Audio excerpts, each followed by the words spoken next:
Owesakuba nguMphathiswa weZolimo eMpumalanga uMandla Msibi unikwe ibail ye R20,000. UMsibi nobebanjwe keleveki iphelileyo ngezithyolo zokubulala uvele kwinkundla kaMantyi yaseNelspruit eMbombela namhlanje. Ethetha nabalandeli bakhe uthi ukubanjwa kwakhe yindlela yokungcolisa igama lakhe kwaye kukho nabantu abafuna ukumbulala.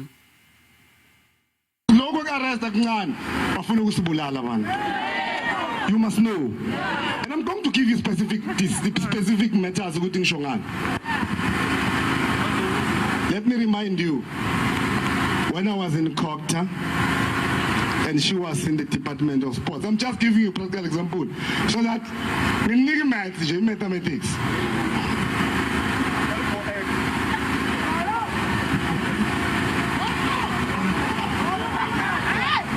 Mina nolindiwe sapronounce neyazi bathi kuzoinvestigate department wethu.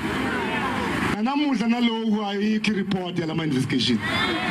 It was just made to rebuke us in the public as corrupt individuals.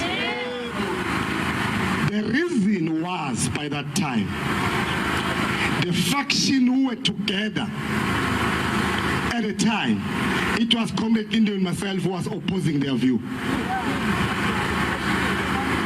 So it's an abuse of state power to pay to those who've got different views using state security agencies.